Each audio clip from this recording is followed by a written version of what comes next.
तर भाऊ कालपासून महाराष्ट्रामध्ये स्वगणना सुरू झालेली आहे. काय सांगाल एकंदरीत त्याच्याबद्दल?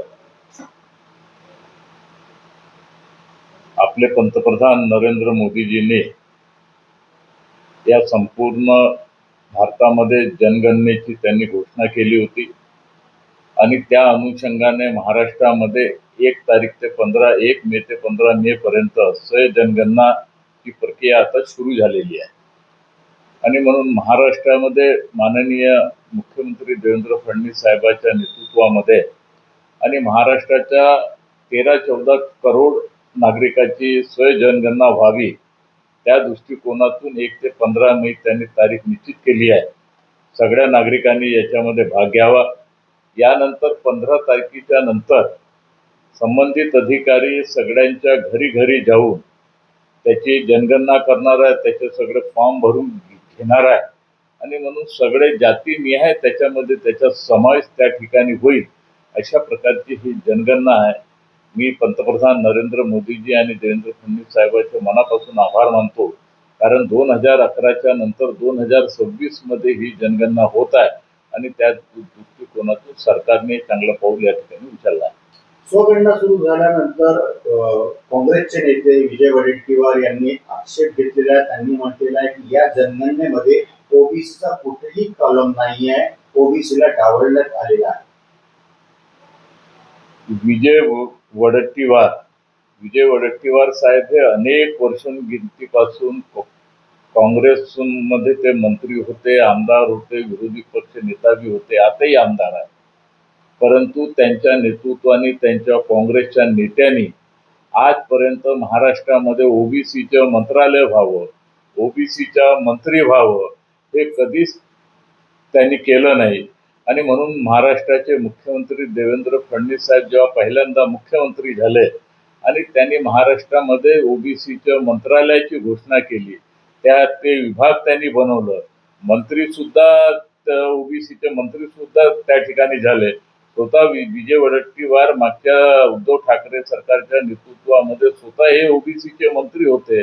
त्यांनी तरी सांगावं का एक तरी काम ओबीसीच्या संदर्भात त्यांनी आपल्या कारकिर्दीमध्ये केला आहे का?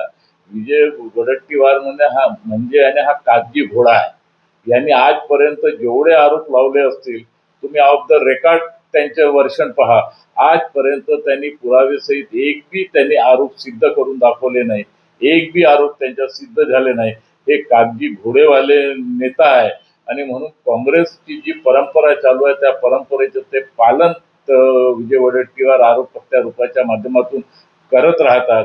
आणि खऱ्या अर्थाने तुम्ही पाहिलं असेल तर देशाचे पंतप्रधान नरेंद्र मोदीजी आणि महाराष्ट्रामध्ये देवेंद्र फडणवीस साहेबांच्या नेतृत्वामध्ये ओबीसीचं इतकं काम झालेलं आहे, ओबीसीच्या मुलाले न्याय देण्याचं काम झालेलं आहे, ओबीसीच्या मुलाले ज्या भागामध्ये शिक्षण करण्याकरता जातात तिथं हॉस्टेल देण्यात आलेलं आहे.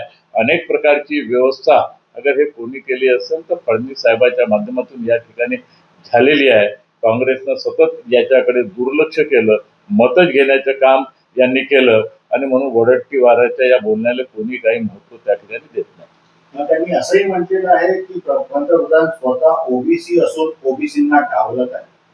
पंतप्रधान नरेंद्र मोदीजी हे ओबीसी आहे आणि त्यांनी सुद्धा ओबीसीचे आयोग देशामध्ये गठीत केलं. हे आजपर्यंत काँग्रेसने कधीच नव्हतं केलं.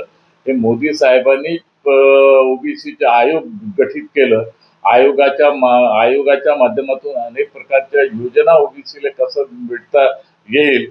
आपले चंद्रपूरचे आयोगाचे अध्यक्ष भैया आपले अध्यक्ष त्या ठिकाणी होते, त्यांनी फार मोठ्या प्रमाणात काम त्या ठिकाणी केलेलं आहे. आणि म्हणून काँग्रेसने हे फालतूचं शहाणपणा सांगू नये.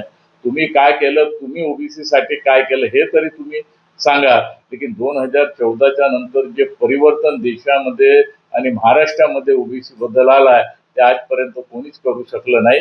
आणि म्हणून वडेट्टीवार जे म्हणतात ते फोकनारबाजी मारून काँग्रेसची परंपरा आहे, ही फोकनार मारण्याने लोकाले कसं गुमराह करता येईल हाच एक उद्योगधंदा त्यांनी चालवलाय. आणि म्हणून वडेट्टीवाराच्या बोलण्याला काही अर्थ त्या ठिकाणी नाही.